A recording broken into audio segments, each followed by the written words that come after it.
Hi. So glad everyone has joined us today. Welcome to today's SPS On Conversations, where our topic today will be how to use gap analytics to find some new opportunities that will benefit you and your retail partners. We'll explore how the data can light your way to the insights that your buyers crave.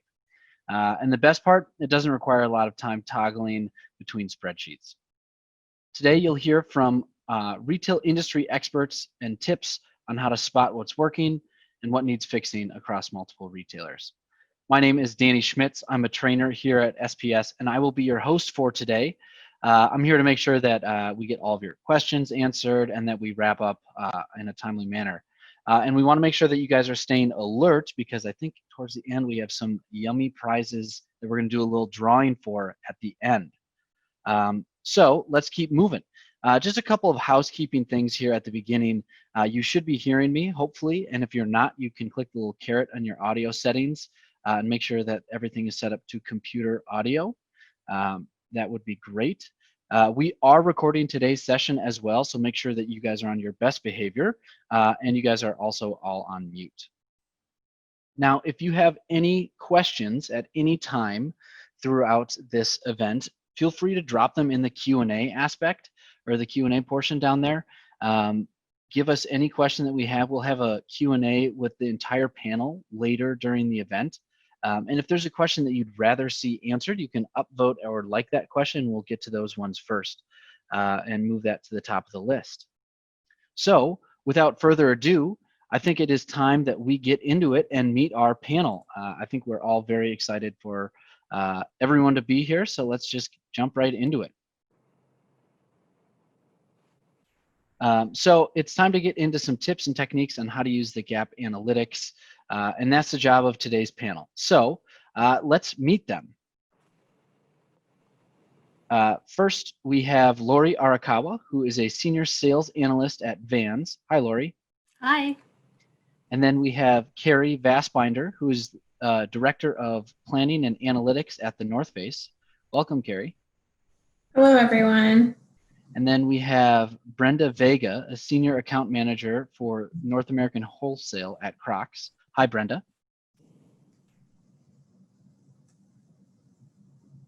And then we have Jackie Trentowski, who is the Replenishment Manager at Fanatics. Welcome, Jackie. Hello. And then Joy Spiotta is a Senior Manager of the SPS Retail Intelligence Team with more than 20 years of retail industry experience. Hi, Joy. Hello.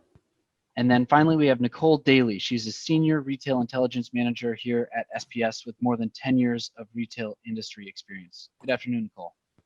Good afternoon, Danny. So to start us off, I'm going to hand it over to Joy from SPS. Joy, take it away. Thanks, Danny.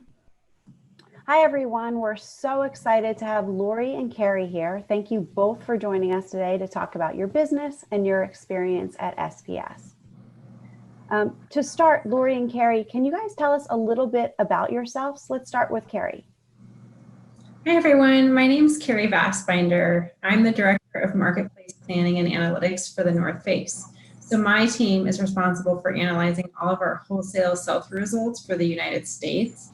Any of our retailers that provide us their sales results on a weekly basis via SPS, such as a Dick's Sporting Goods or an REI, Nordstrom's, Dillard's, all of those wholesale partners that send us their data, that's what my team does, is takes that data and digs in and tries to find some insights. So we look at it weekly, monthly, quarterly, seasonally, and most oftentimes just ad hoc projects that we get asked to look at or where we try and dig in. So the platform that we use for almost all of our analytics is SPS. And I personally have been working with SPS on and off for over 12 years. I find it super easy to use. I'm familiar with it. And when they make updates, it's pretty easy to train and figure out what to do. And so my team, we all use this pretty much every single day. And it really helps us provide valuable insights to both our executive leadership group as well as our sales force. And so I'm just here and I'm looking forward to our conversations today. Awesome. Thanks so much, Kari. How about you, Lori? Hi, everyone. My name is Lori Arakawa. I manage the sales analytics team for Vans for U.S. wholesale only. We do have multiple sources of data, SPS being one of them. And we focus on driving sales analytics through dashboarding and ad hoc projects and also forecasting and projections. Great. Thank you, Lori. So today we're here to discuss the concept of how to use analytics to identify gaps across retailers. This concept is really powerful. For a supplier, it allows you to evaluate your POS data across multiple retailers with all of your data in one place. Identifying opportunities becomes so much easier. This is also really invaluable information for retailers, providing them information that can drive their business. Kari, you worked with the retail intelligence team at SPS and understand how powerful POS data can be to your business. Can you share how understanding product gaps across retailers would be beneficial for your business? Yeah, so we're always digging in, like I mentioned before, we're digging into the data, we're trying to find areas of opportunity, things to drive our business, sometimes that might be risks sometimes, but just most recently, one of the examples that I can think of is that we noticed that one of our retailers was selling a short really, really well, and they had bought it in a smaller volume, but it was selling through really quickly and strongly. And so what my team did was took the next step in going, okay, who else is carrying this particular short? Do we have any available to sell above and beyond, what accounts have booked? So do we have available inventory? And we do. So then we worked with select accounts that we felt were similar to the account that had been selling it really well.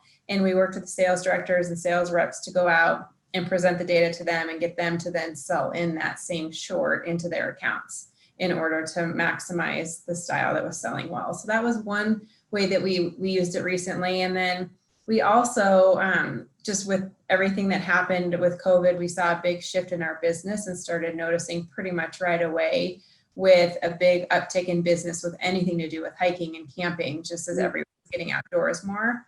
So what we were able to do was identify the styles that people were looking for, where the demand was the most intense. And again, going back out into our available inventory, finding where we had either the same or similar product lines and working with our retailers to get them the product into their into their stores or into their warehouses so that they could then help get their sales going, because there were also some product lines that weren't doing very well. And so it enabled us to kind of shift with them and move with them where we could take maybe a cancel on something that wasn't working really well and actually trade product and get them something that was going to do well for them. So those are a couple examples of how we use SPS Analytics to identify those gaps and opportunities. Thanks, Kari. Those are great examples. Really awesome. Lori, how about over at Vans? How has the use of POS data allowed your team to provide actionable insights regarding your retailer's assortment? And what feedback are you getting from your retailers? For us, our retailers really appreciate the partnership that we can bring to the table and making our meetings more knowledge-based and factual so that we can make really smart strategic decisions. With the whole COVID situation, even our retail partners have had limited resources. So they're all stretched to their own bandwidth, and any help that we can provide walking into those meetings to provide some really, really good insights on their own data is going to be a good working solution for both of us. I know that one of our retail partners used to take a day off in order to create his monthly buy. And we've reduced so much of that time and energy into creating an SPS report to meet the needs that he has. So I feel like that alone created a really great foundation for us. And he really trusts us to use the numbers from SPS, their actual POS data, to drive the information that he needs to make his job more efficient. And for us, it's a win because we're actually maximizing the amount of product that we can have. And allowing us the flexibility to provide really insightful information back to our retail partners to make those good buys and make sure that we have the right stock to sales inventory on place. Yeah, that's another great example. And I love that idea of like that trusted partnership. Yes. It's really, like you said, a win-win for everybody. Kari, getting back to you, getting sales teams versed on POS analytics can be challenging. Can you provide any insights on how you've overcome this hurdle? And once you did, how quickly did the teams adapt? Yeah, it definitely can be challenging, and some people are quicker at picking up new systems and new tools than others. But I'd say one of the most important things, or I guess a process that I would recommend people go through would be, take the online training tutorials that are out there with SPS. Have your employees do that, number one, like straight away, and then spend a little bit of time familiarizing themselves with their own data and how to work through that and in putting together some questions. And then I think the next step would be to sign up for some of the live tutorials where they're group settings, but they're not just a recorded video, so that you can be more interactive and ask some questions. And then I think after that, once you really figure out what your business needs are and how you want to look at the business and analyze the business, I'd highly recommend spending some one-on-one time or business-specific, brand-specific training with the SPS Retail Intelligence and Training team, because that is really what got us to the next level way more quickly than what we would have done on our own. So I think it's like super important to familiarize yourself first and do some training and playing around within the tool, but then don't wait and don't postpone or procrastinate that specific training, one-on-one training with that retail intelligence team, because they have so much to offer and everyone does look at their business differently. And so I think if you know what you need and you know what you're looking for, they can help you get there that much faster. Great. Thanks, Kari. Those are awesome tips. Lori, I understand that using analytics has saved your team time.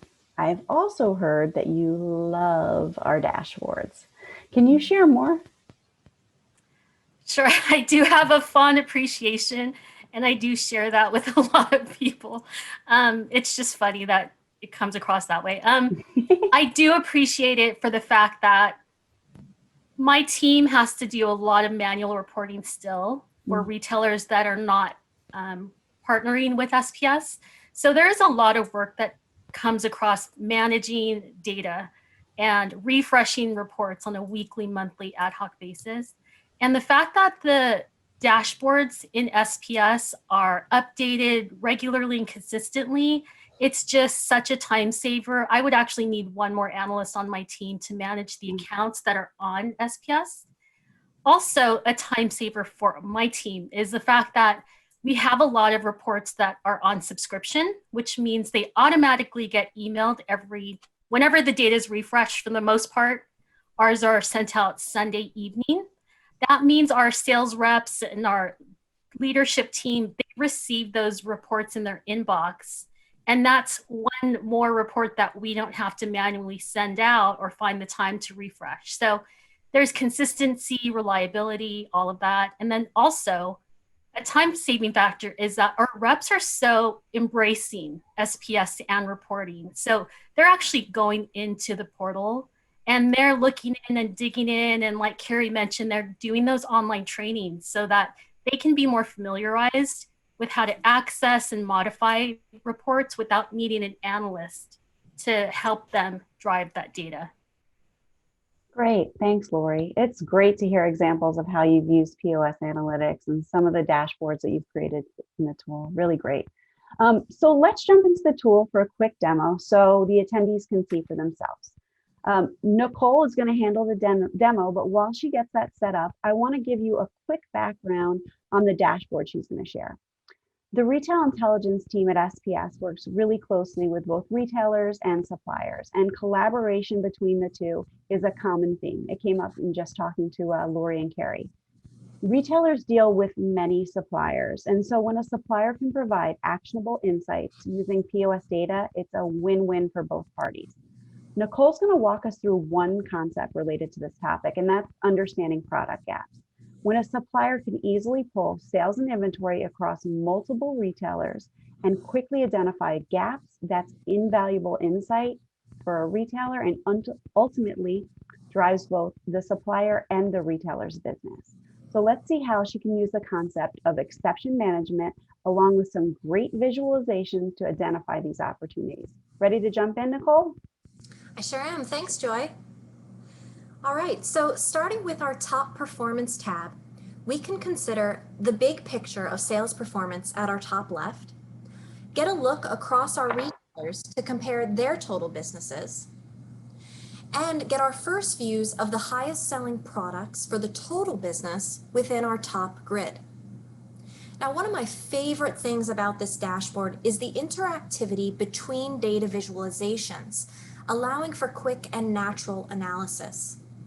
Let's go through an example together. From this red tick mark, I can see that department store retailer has the highest variance to last year's sales. So that gets me wondering, right? Is there something there that is driving sales that could benefit the other retailers? When we click on this bar, the bottom grid in yellow updates to reflect the activity of just this retailer. Now let's compare the two grids. By clicking to highlight in the grand total business grid, I can see that the number one style is not found in the top 20 of our selected retailer. Maybe that's an opportunity, maybe it's on purpose, but either way, let's take note of it. From another angle, the number one style at department store retailer is found as a fourth ranked item in our total business. It's also in only 4 of the 9 retailers that we work with.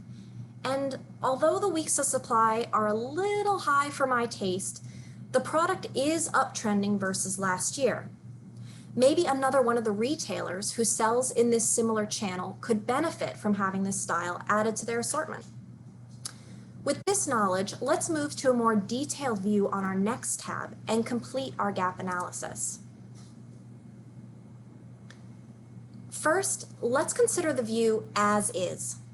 In our top grid, we are seeing those same highest selling products for our overall business, but now laid out across the retailers we work with. We can start to answer some common business use cases, such as where are there holes in the assortment by retailer, and which products should be considered for increased distribution. Now, right away, we can see some blank spaces that indicate gaps in the assortment by retailer. Of course, there are cases in which not all retailers or all doors should have the same assortment. For example, my big box and luxury retailers likely have different product mixes to support different end uses. Let's circle back now to one of the 2 products we previously identified, style 100-694. We can find it right here. Clicking on the style in the first grid shows us a comparison by retailer for that style in the bottom grid. We can now review the sales and inventory positions by retailer to identify opportunities and options to improve their presentations. We can also now consider another use case. Where are we seeing strong sales performance to be modeled after? With this information, we can begin to put together an order proposal based on the competitive data. For example, it looks like mall retailer may need style 694.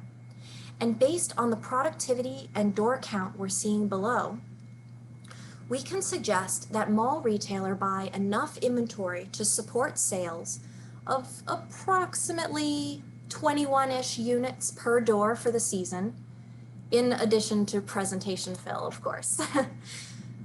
The mall retailer here is benefiting from our knowledge of the total marketplace, and we're getting brownie points for making good recommendations that have data to back them up. Hey, Joy, I see you've just come off mute. Do you have any questions for me? Thanks, Nicole. Yeah, so that's an incredibly powerful view, kind of what I was talking about, where you can see all of your retailers lined up against each other. What about if a supplier only has visibility, to one retailer? How can this data still be helpful to them? That's a great call out, Joy. Let's filter our dashboard to show this concept by making use of our retailer filter here. As you can see, this view is still helpful because we can consider the count of stores where each product is found. A high-performing product that is not found in all doors has the opportunity to be expanded into additional locations. If you want to take this to another level, open up your dataset panel and consider an attribute like state. If we add this in, we can now look at our assortments geographically and ensure like states are carrying like assortments. Additionally, having in state level data means that we have the opportunity to create a map visualization and get a regional sense of the sales performance. Any other questions for me, Joy? Just one more. So you'd mentioned order proposal, and having been in retail, I can attest to how when you come forward with an order proposal, you really have to have the data to support that assortment opportunity. So what about a retailer's concern about open-to-buy? Yeah, good question. So from a supplier point of view, I definitely want the retailer to buy more, right? But from the retailer point of view, they have a limited budget or open to buy that needs to be considered. This brings us to the last tab of our dashboard and the last step in our analysis. Here we are considering the lowest selling styles. And when we filter down to mall retailer from our previous example, we can visualize the areas of business that make up their bottom percentile of sales. Below the graphs, we can see by style where there are some large chunks of inventory that we could recommend for maybe promotional activity. I also see some on-order quantities that we could recommend for maybe swapping with the style 694. Definitely want to be able to share this view either as a PDF by exporting our dashboard, or as an Excel by exporting individual sections of our dashboard. These I'll make sure to share with the retail partner. Now, pulling together our final proposal, we can suggest to the retailer not only what to buy, but how much, how many doors, what the expected sales performance could be, and how to offset the costs. By providing these actionable insights with consideration of the open to buy, suppliers can become trusted partners and create win-win situations for all parties involved. Hey, Danny, I'd love to find out what our audience thinks.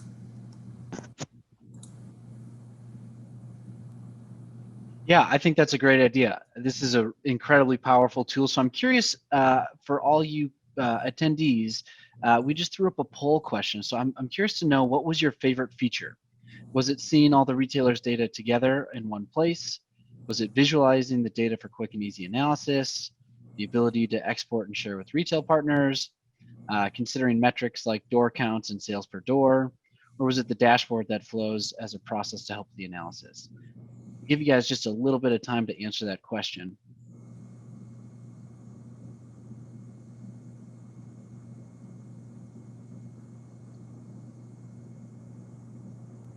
Hate to ruin it, but they're all my favorite.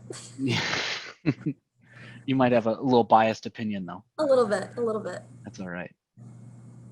Just another 5 seconds. Let's see the results of this poll. So it looks like we have a dead tie for seeing all the retailers' data together in one place and visualizing that data for quick and easy analysis. Nicole, what do you think of that? Yeah, I love that, and I definitely have to agree. Two of my favorites. I would say, for those that like seeing all the data together, that's awesome. Having those marketplace insights really is beneficial, not just to your own business, right? But to have those more elevated conversations with your retail partners. And visualizing data, always a big win, right? Especially as we consider, our buyers and retail partners that we work with, they have limited amount of time. So if I can very quickly see exactly what you want me to know, makes all the difference for sure. Absolutely. Great. Well, of course, you've been hearing me speak a lot so far, but I don't want to just rely on my word for this. I'd love to bring in Brenda from Crocs and Jackie from Fanatics onto our. Hi, guys. I'd ask you to first introduce yourselves and tell us what's new with your business. Brenda, would you like to kick us off? Sure, of course. So I am Brenda Vega, and I'm a senior key account manager for Crocs. And I lead the North America wholesale team in training and development on the SPS platform. Thank you. Jackie? Hi, I'm Jackie, and I am the replenishment manager for Fanatics, in which I assist wholesalers make informed business decisions with data analysis. So SPS truly brings that data together that is easy to digest and consume to be able to drive that growth in my fast-paced licensed sports retail environment. Very cool. Thank you. Now, Brenda, let's start with you. I know you work really hard every week to support your sales team. Could you tell me about a typical week with your sales reps? How do you and SPS support them to find opportunities? Sure, of course, Nicole. So I would say a typical week entails all of the sales team touching SPS multiple times. We'll come out first thing on Monday, and I know Lori mentioned a subscription, and we have what we call our flash report that gives all of last week's most important metrics for every sales team member up to our management, and that's a key report that comes straight to their inbox that's ready for them as soon as they walk in the door on Monday. And then from there, then it's all about the deep dive and accessing multiple dashboards in order to really see what drove the business, whether it was a product collection, style, state, size. They can dive into it and just continue to drill to really see where all of those opportunities are. So I think that's some of the things that we do, on a weekly basis. It really makes business happen. And then we love the gap analysis that you just demoed. We have found that is just an amazing tool for the team to really be able to see what those opportunities and outlier and stragglers are that you want to look to move out of. And last but not least, just the ability to work with your retail partner and be able to say, like, we need a different metric. One of the things that we worked on was the week over week. Whenever coronavirus hit and everything went sideways in March, all of a sudden that metric became way more important than it had in the past. And to be able to go in and update the dashboards with that new functionality for the team, so they weren't sitting out there trying to hand calculate, was just another great time saver for us. In general, I would say that the sales team has cut their time in half on what they would be spending on doing what we call a bestseller, and increased what they were actually looking at by double. So the ability to really have way more information quick and timely, and not sitting there to do a data dump into Excel and then forward onto additional forms has been an amazing thing to drive business.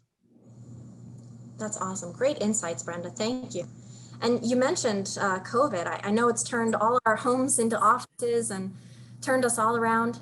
Jackie, you were sharing with me recently that your partner sees your dashboards so often that he can practically speak to them. How has your situation changed the way that you support retailers during the pandemic? Yeah, so he actually calls it my SPS language, so dashboards, data sets, metrics, and more.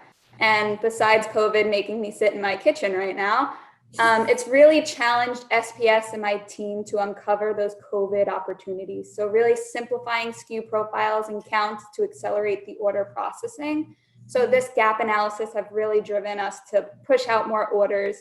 In addition, we're keying in on brick and mortar and e-com reporting. So as consumers turn to online ordering and home delivery focus, we really want to key in on value, digital experience, and the inventory levels within brick and mortar and e-com.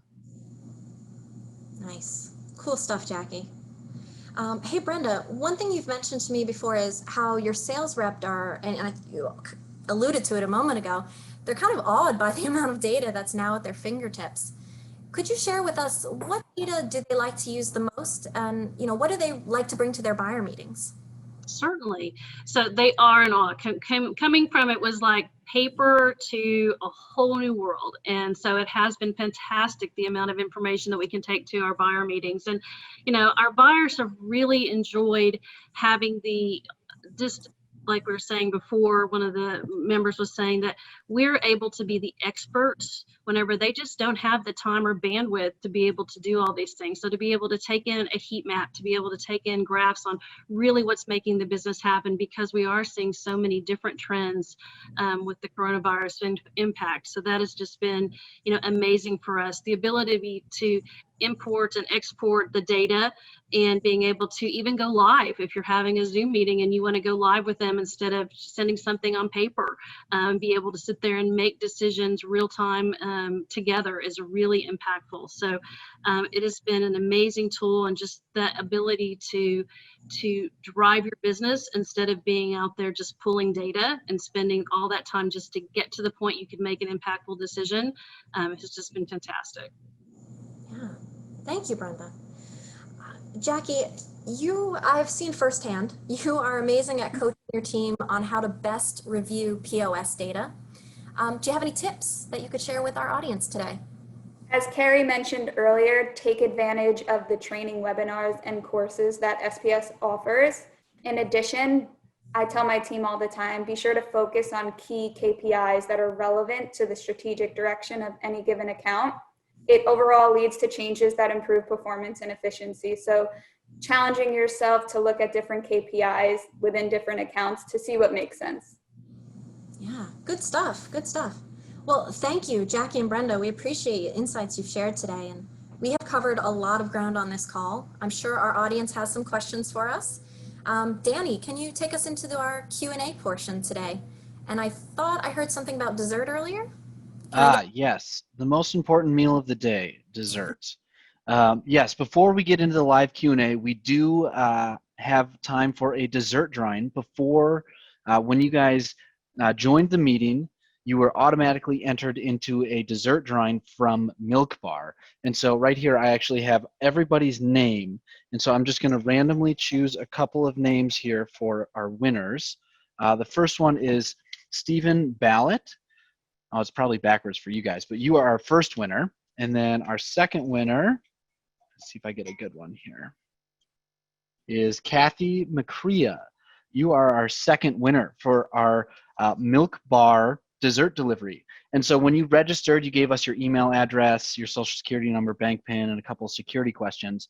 So we'll be able to get in contact with you and get that dessert delivery over to you following this meeting. So now that it is, we've gotten through that, I think it's time for a live Q&A with our panel. And so let's get back to business. I see we have quite a few questions hanging out here.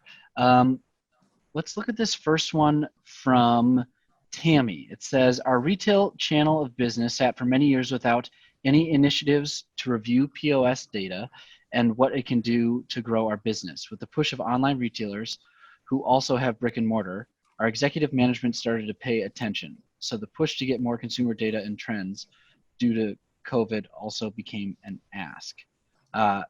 Lori, what do you think about that? Yeah, it's been a challenge for me as well, and I've been a strong champion for SPS data and integrating that through SPS, the POS. I think it just helps automate, and it helps to get your data more consistently and factual. It helps to alleviate the calculation errors and all of the Excel formatting and all of that. But all in all, I think it's genuinely worth the time and the energy to use SPS reporting with your retailer partners. Did I answer the question? Yes, no, that was absolutely. I feel like I went sidetracked. Nope, that was absolutely perfect. Brenda, do you know, are you able to subscribe to the report for email updates? Are you able to get those reports emailed to you as well? Oh, absolutely. Yeah, it's fantastic. You could go out there and set multiple different subscriptions to all different reports. So as soon as they're updated, they populate, show up in your email box. You don't even have to go out to the system if you don't have time, or if you have someone that's traveling, won't have access. Fantastic way for them to have the data that they need right there and just open their email box and it's ready for them. That's fantastic. Jackie, when a suggested order is given to a buyer, what data or metrics have buyers been most appreciative of, or what has been most helpful for them to know? Currently, weeks of supply is important. As customers aren't going into the store, we want to be sure that we're still turning that inventory. So sell-through as well, on order, all of them. Yeah, that's good. All data is good data. Mm-hmm. We have another guest who is wondering, What to do if they don't get any time with my buyer? Kari, how would you handle that one? That's a tough one. And I think if you don't get face-to-face time or Zoom time and you just have to send maybe an email and try and grab their attention, you just need to be as clear and brief as you can with just the most important metrics. So showing them the opportunity, whether that's like a really amazing sell-through or sales to inventory ratios where sales is way outpacing their inventory and they're going to run out in 3 weeks. And really just like dollars, like how much does that mean in terms of dollars to them? That usually gets the buyer's attention. So just keeping it very brief or they're not going to waste their time to read through it. I also think visualizations help. And I think that's something that you can even attach in an email or send them a subscription. But I think that that's eye-catching. And a lot of visualizations really pinpoint exactly what you're trying to get to and the opportunity that's there. That's a good idea. I would say also, just to chime in there, that from my experience of having been in retail, that starting with the facts as opposed to the ask, right? So starting with the facts of what you're seeing within their business, I think will grab their attention quicker than, you need to buy 10,000 more. So. Absolutely. And then Nicole, a real basic question for you is that dashboard standard in SPS, and then which folder would I find it in? Yeah, great question. So pretty much all of our customers now have this best practice dashboard within your environment. If you're looking for it today, you'd log into your Performance Analytics homepage, locate your dashboards folder, locate the strategic dashboards, and then you'll see it right there, product gap analysis. Simply clicking on the dashboard will run it and refresh it to have the most current worth of data included. And if you don't have the dashboard when you do the steps that Nicole just said, feel free to email retaileintelligence@spscommerce.com and we're happy to get it to you as soon as possible. Exactly. Perfect. And then our dessert winner, Kathy McCree, has got a question. I bet, Joy, you'd help us with this one. Can you set up a subscription for a non-user? Can you set up a subscription for a non-user? I believe that you can. Nicole? No, you cannot. But there's a workaround. There is a workaround. You can set yourself up and then you can forward it to them. Sure. Exactly. Brilliant. And then you can also add actionable insights when you send them the PDF. You can tell them what your story is that you see on the PDF. So maybe it's a win-win to do that. Definitely. Always good to kind of include a little bit extra context so that when you click onto that attachment, well, why am I clicking this attachment? Like, what do you want me to get from it? Always important to kind of include an extra little sentence there. Sure. So the next question is from Pascal. Pascal asks, when working with Dick's, we have different doors that have different stock SKUs. Can we create a sub-report by tagging the various doors to be, say, A, B, or C? Yeah, absolutely.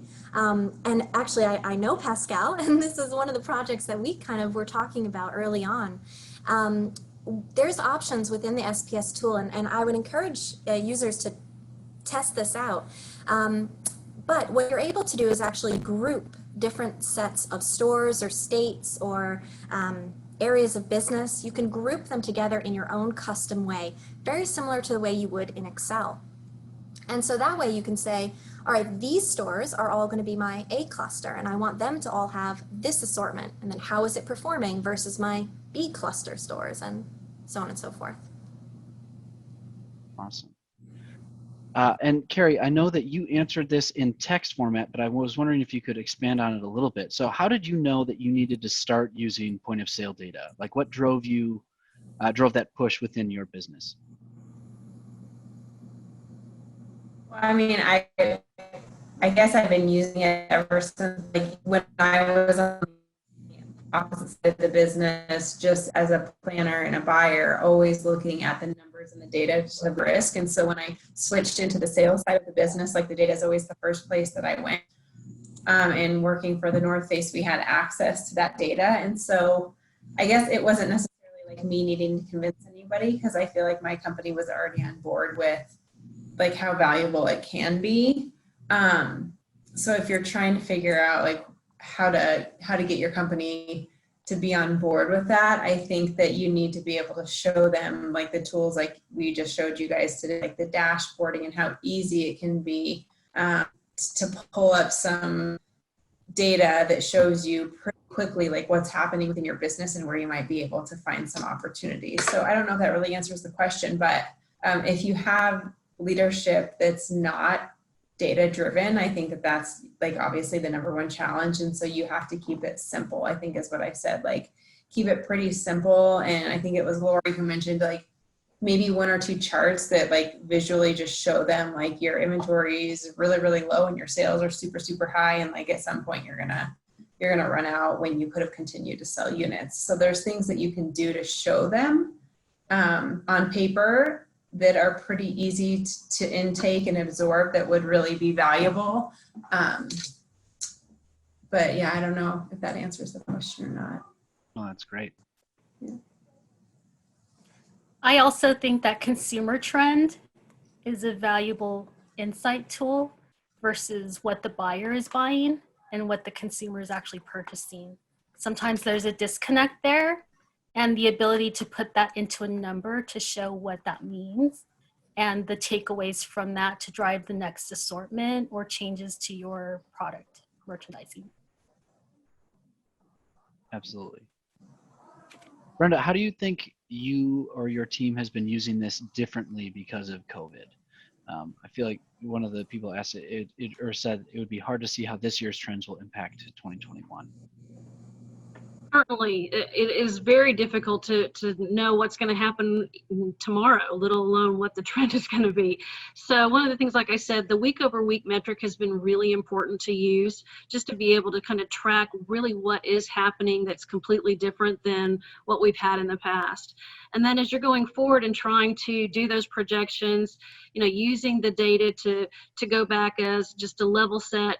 These are the type of business that we've seen in the past. This is just in the snapshot of time that we're in now. What does that look like? And then really take those and look at that to balance those two ideas and come up with the best projection. Add to that, we have also heard from many customers that the map functionality that Nicole shared with you earlier has been really helpful during COVID, just because of some states being open, some states being closed. It's really helped to visualize what's actually going on throughout the country. And I also, to add to that, I would say that, you know, we've seen a lot of retailers that supply data through SPS provide historical data as well. So if you have the opportunity to kind of go back and see, well, what did I do for the same time period in 2019 or 2018? And start to kind of analyze it that way, that could be helpful. Lori or Jackie, how have you guys been using it differently through COVID? I mentioned earlier looking at brick and mortar versus e-com. So what's really driving that e-commerce number that we can do differently in store, vice versa, what's working in store that we can do online. And also just making sure that the inventory is in the right spot. So if something is not selling in store, how do we move that inventory where it will sell? So location, that map will really help you out with that. Absolutely. We're also looking at inventory levels at the DC and warehouse where online orders are fulfilled. So we want to ensure that those inventory levels are replenished more frequently and maintained instead of sending it all out to the stores, especially out here in California where a lot of stores are closed. We want to make sure that inventory stays within the DC so that e-com orders can be fulfilled faster and more efficiently. Allows for more flexibility, I would guess, Lori, also, right? A lot more flexibility. Yeah. Yeah. Which is just great.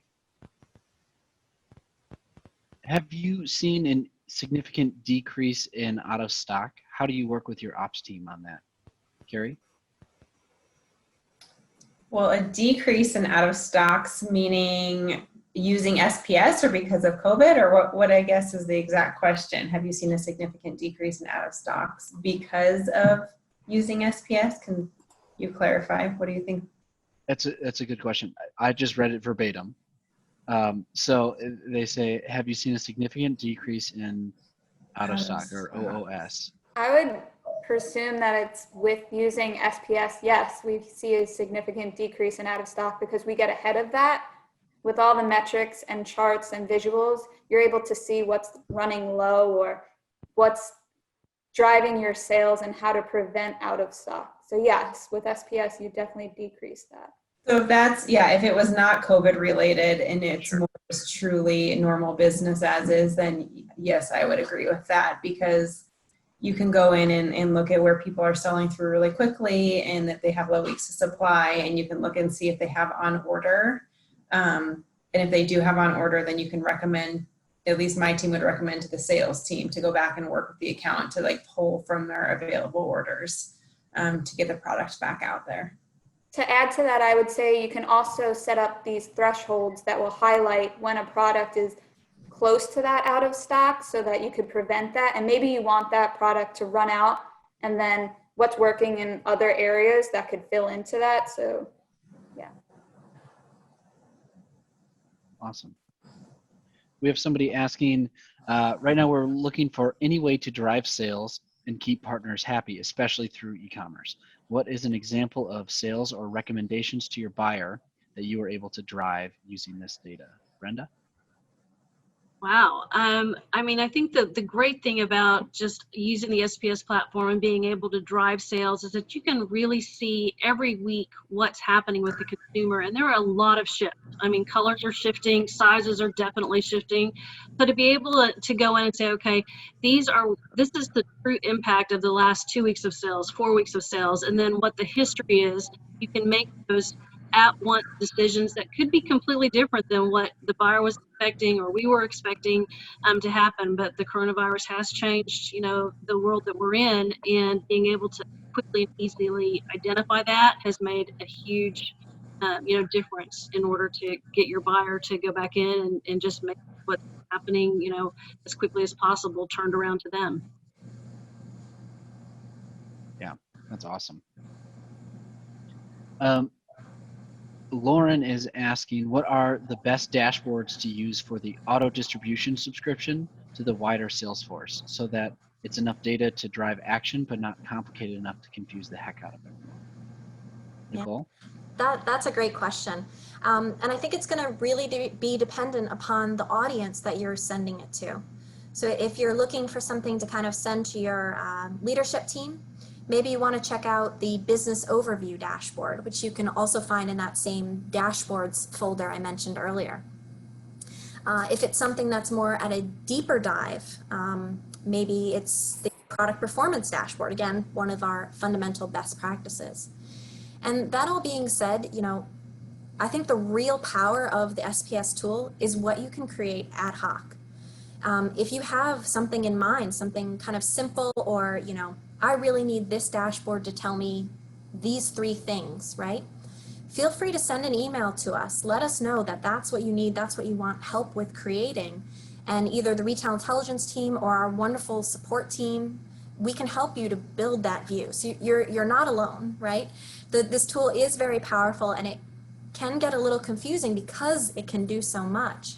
So reach out, let us know that you need some help, and we're happy to help create those views for you and with you. Awesome. Pascal is back, and he's wondering, is the out-of-stock risk threshold a standard metric in SPS, or the rest of the calculation column you created? And can you just share what formula you thought appropriate? Yeah, great question. So we don't have an automatic metric associated with out of stock. However, I think weeks of supply can start to get you there. I'll toss this out to the panel, see if you have any other metrics you like to use, but just as a general reference point, a threshold or a conditional formatting can be applied to any metric that you have within your dashboards or reports. So when you kind of narrow your focus to the one that's most important for your business, threshold it, apply that conditional format and see what it comes out with. But for the rest of the group, is there any metric you think that helps you to identify an out of stock other than something like a weeks of supply number? I would say on hand. I mean, it sounds kind of obvious, right? But you could use on hand units, especially at the location level, and look at that versus your total, how many stores are at 0 versus how many aren't, and create your own kind of in stock or out of stock, depending on how you look at it. We also use sell-through a lot, and you can look at weekly sell-through, or you can look at monthly or season to date. It just depends on your metrics and what you want to look at, but it's just like a same combination of like what's on hand and what's sold, and then what the sell-through is, and then just having what you think is the appropriate threshold. So I think, like Nicole said, that's something that you're going to have to figure out, but there's multiple ways to do it. I'd also add looking at your AUR. So if you're becoming out of stock in a unit or a product, but your AUR is $2, you can understand that that's a sale item, and maybe it's supposed to be that low on hand. So AUR. Great. Yeah. Awesome. Well, thank you all so much. I think that is the last of our questions that we're going to be able to answer live. However, I see there's just a few left in the Q&A, and we'll be able to type those answers out for you so you guys aren't left empty-handed here. Thank you all so much, panelists, for joining and helping us out answering those questions moving forward. So as we wrap up our conversation this afternoon, we just want to say thank you so much for joining us, and we want to know your feedback about it. So we're going to send out a survey after this. After this session ends, we'll send out a survey, and we're going to pay you to take it. So we would love to hear any positive feedback about how funny the host was, how delightful the panelists were. I mean, it's really fantastic that as many of you showed up to admire my brand new haircut, so I'm really thankful for that. Also, it's really hard to tell if these jokes are coming over well because I just get no live reaction. But seriously, if you fill out the survey, we will give you $5. The next cup of coffee is on us. And so we're really curious to know what you learned and what you gained from this. And then if you have any further questions, if we didn't get to something, please reach out to our retail intelligence team at that inbox. Joy and Nicole will be able to answer some of those questions, as well as the rest of the team. They have a ton of years of experience, and they would absolutely love to answer any questions that you guys have. And with that, that will end our On Conversations about Gap Analytics. Again, thanks so much for joining us. We hope that you guys had an absolutely great time. Now enjoy the rest of your Wednesday afternoon.